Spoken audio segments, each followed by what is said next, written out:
Taurus, welcome to your August love reading for August 2019 for love and romance for Taurus, Sun, Moon, and Rising. These are general readings, guys. It may resonate, it may not, but I promise you, if Spirit has led you here, there is at least one message in here for you.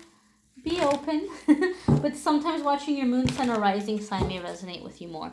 If you're not a Taurus and you're an intruder spying and gathering intel, you're more than welcome to hang out. You're more than welcome to watch. But keep in mind that I do the CROSSWATCHER videos, so those might be of interest to you. If you wanna, if you're hungry for more research after this video, feel free to check out the CROSSWATCHER videos as well. All right, Taurus, let's see what's going on. What is going on for Taurus in love? August 2019. I feel like I need one more good shuffle. There we are. 1, 2, 3, 4, 5. All right, your first card. Ooh, Taurus, you've got King of Swords. This is like a card of action. Like you are all about, like you are go time. You're like, let's do this. It's on. Let's move forward. So this could be you pursuing a relationship or a person where you have a very clear plan about things, or this could be somebody that's coming into your life, pursuing you with like this laser beam focus. The King of Swords can be somebody very logical and somebody who's really about like negotiating or bringing people together, having a plan, finding ways to keep things mutually beneficial. So this makes me feel like this could be someone where there was tension. There was tension in the past, and you're finding, or this person is finding, depending, the roles can be reversed, a new approach. Like, how can we come at this in a way where we're both happy? How can we come at this in a way that it's going to work for both of us? You could also be dealing with an air sign, Gemini, Aquarius, or Libra. Again, I don't like to be too caught up on the astrology, but it could be that it's the astrology of a person that you're dealing with.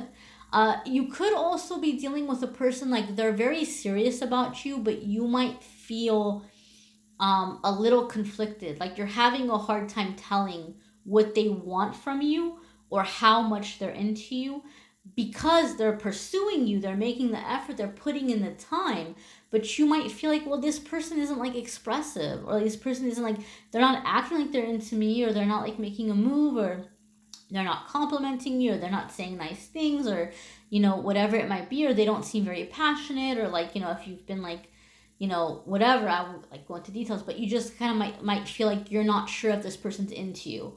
You're not sure if you do it for them, but you're confused because yet they have this focus on you. You're like what do they want? Why are they here? But you have to keep in mind with the King of Swords energy, the King of Swords personality. King of Swords is not a touchy-feely person. King of Swords is not an emotional person.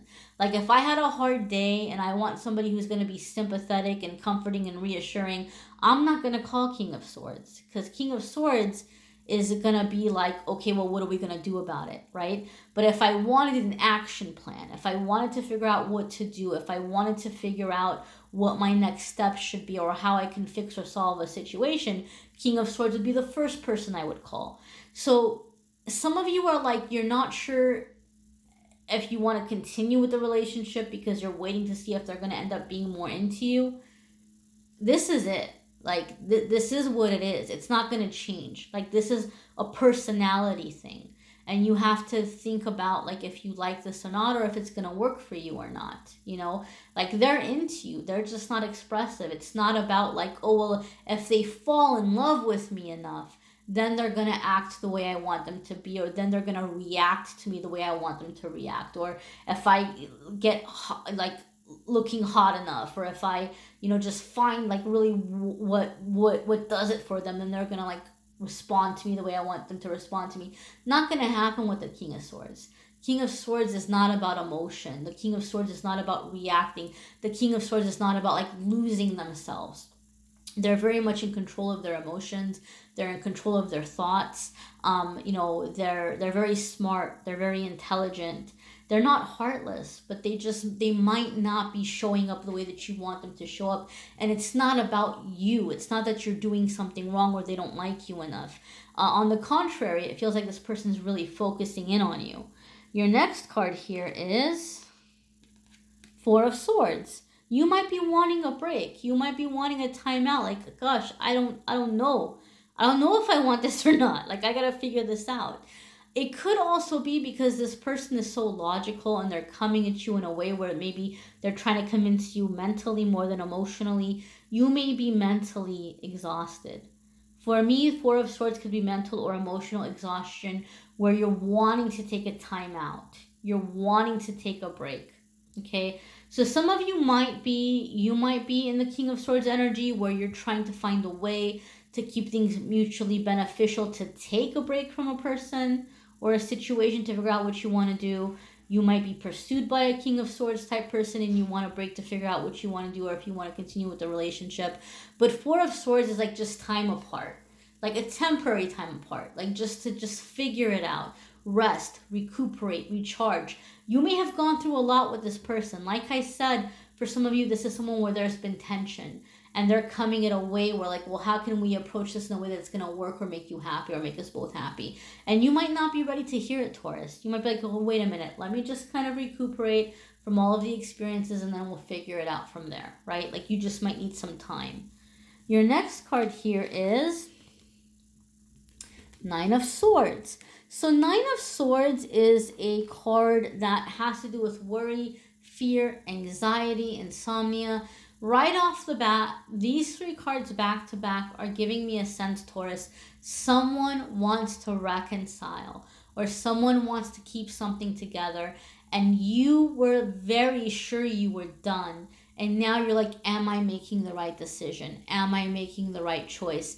You may be losing sleep over this. You may be really afraid of, if you do leave the relationship, especially since this person's trying to make it work, you might be worried that you're going to be receiving judgment from other people. What are other people going to think about me? What are the family members going to say? What are the neighbors going to say? What are the people at church going to say? Whatever it is, you might just have some fears over how you're going to be viewed by other people. You might be also putting a lot of fear out there. That's one of the messages with Nine of Swords. It's like, look, you want to pay attention because if you're putting a lot of fear out there, you're going to call in and you're going to manifest the things that you're afraid about.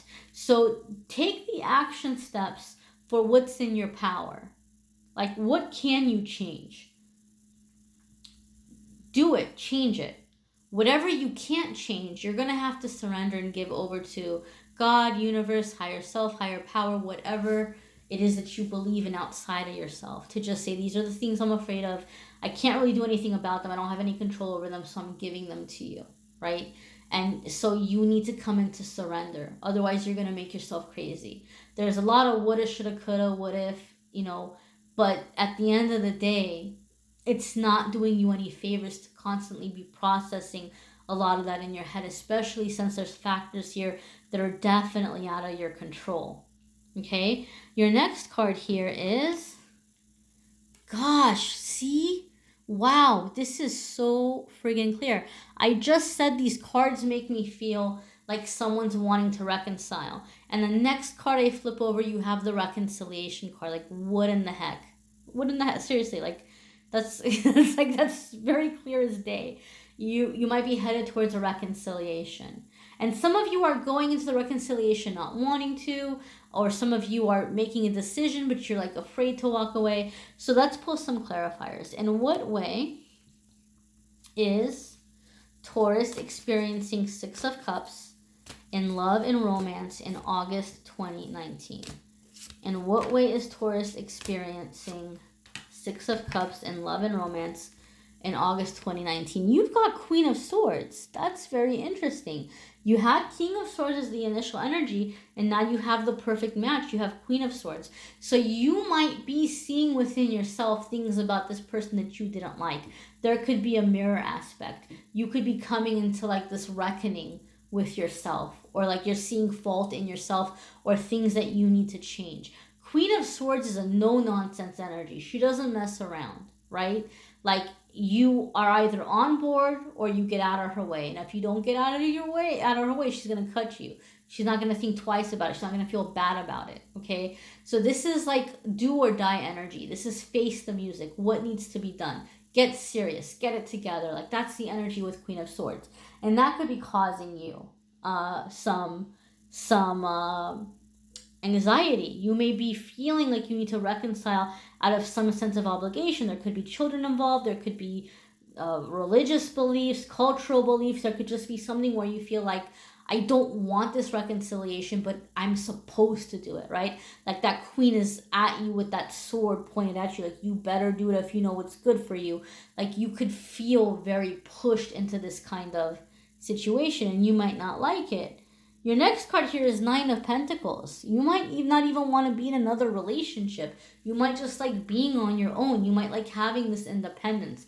Like you've had this taste of independence and it feels good to you, right? Or you're wanting to do something and get your money better, or get like more independent financially so that you don't have to like consider reconciliation, or so that this isn't gonna like be too damaging to you financially if you don't stay in the relationship or in the connection. Oh gosh, your next card here is Four of Pentacles. There could be some fighting about money. That's what it comes down to.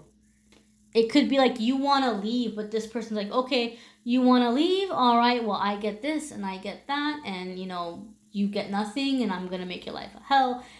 It could be where you are tempted to stay in a situation because of your financial well-being. Like this person's like, okay, I'm going to hit you where it hurts if you don't want to be with me.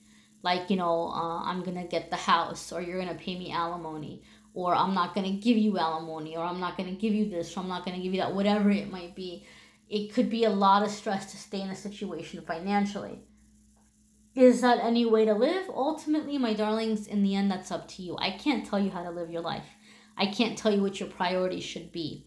But it feels like some of you are wanting to leave, and that King of Swords energy, Queen of Swords energy, it's like they're making it difficult for you to leave, right? King of Swords, actually, believe it or not, can also sometimes signify an attorney. So maybe some of you are having a communication with an attorney, and that's why you're in Nine of Swords, where you feel like you're in the insomnia energy and this fear energy and all of that. But then Queen of Swords is coming up here. So this is saying like you can have power also. Like you can come back and meet it with the same energy. You're not a victim here. You're not powerless. Whatever this person has power over you, you have an equal power over them. You don't have to sweat it so much. You don't have to be in that Nine of Swords. You got some ammunition. You just have to calm down and realize and look at it. Nine of Pentacles also, it's very interesting to me because Nine of Pentacles is a card about like independent, like financial success. So this almost makes me feel like there's a message here that you need to like get your facts straight, or you need to get something looked at, because you might have some assets here that are protected that you don't even know about. And yet here you are like letting this person scare you and freak you out when there's some kind of a loophole you could be taking advantage of if that's the only reason why you're staying with this person. So look into it. It's worth looking into it. I'm not a lawyer. Can't tell you what to do, but you should probably talk to one if this resonates. Because your next card here is Eight of Swords. You are feeling very trapped. Super duper trapped. Okay, so because you're in this fear and you're feeling trapped, Eight of Swords sometimes is you're waiting to be rescued, or you're hoping that somebody is going to take pity on your situation and pull back, right? But the message here is you're not really stuck, because look at that little thin thread there that's around her wrist. She can really easily snap out of that. That's not holding her. That blindfold she can easily remove from her eyes, and those swords aren't even really around her. She can just move to the side and like be free of them. Eight of Swords is like you believe you're trapped, but you're not. There's also an analogy, and those of you who watch my videos regularly, please forgive me if you're hearing the same analogies again, but they really apply and they work, and some people haven't heard them, so I say them. Eight of Swords for me is like when you're looking to be rescued, or you're looking for somebody to take pity on your situation, or to come in and to help you out of this difficult situation, or to help you get out of it. It's very much the same energy of like a little baby seal that's injured and like bleeding out in the ocean. When that baby seal is bleeding out in the middle of the ocean, who's going to respond? Who's going to pick that up right away? Is it going to be the other seals that are like off in the distance? Or is it going to be a shark like way miles and miles and miles away? It's going to be the shark. The shark's going to smell it. The shark's going to come rushing at it much faster than the seals can ever even get to it. So when we're in this energy of, oh my God, someone rescue me, we attract the predators. We don't attract the heroes, right? But we have all of these things in our mind that tell us otherwise. We think that, oh, help me, save me. The hero is going to rush in and save us. But it doesn't happen that way in nature, right? That's why there's animals. They will give birth and they won't make a single damn noise no matter how much pain they're in, because they know if they make noise or, you know, anything that indicates pain, a predator is going to say, oh my God, lunchtime, you know, and so they will give birth in silence because they don't want predators to come or know that there's a little innocent baby here that they can swoop up or easy prey. So it never works to want someone to come in and help or to fix it. And Eight of Swords is saying you're not as stuck as you think you are. Remember with that Nine of Pentacles, that was saying you might have something here that's protected. You might have something here that can't be taken away from you. Or you might have an idea that's going to give you financial independence and you need to act on it, right? Or that's going to bless you in some way financially. If you're staying in this situation because you think you're stuck because of finances, these cards are telling you, think again. There is a way and you're not seeing it. Okay, so ask your angels and guides to help you see it. Maybe go and get a consultation with an expert, somebody who can guide you, who can direct you. But if you're staying in this relationship because of money, there could very well be something here you haven't thought of. You are not as stuck as you think, my darlings. Again, this is kind of a very specific kind of reading. So it may have resonated for you, it may have not. Be sure to watch your moon sign and rising sign videos. Some weeks those may resonate with you more. And watch your weekly forecasts, guys, because I don't just talk about love. Every single week I talk about all the other parts about you and your personal journey. So check those out as well. You may need a private reading. Click on the Calendly link to schedule if that is the case. I thank you so very much for liking, sharing, commenting, subscribing. I am wishing you a fabulous August, Taurus. You've got this. Don't be afraid, my darlings. You know, just face it, look at it, and let yourself see the solutions, because there are solutions here for you. Take care.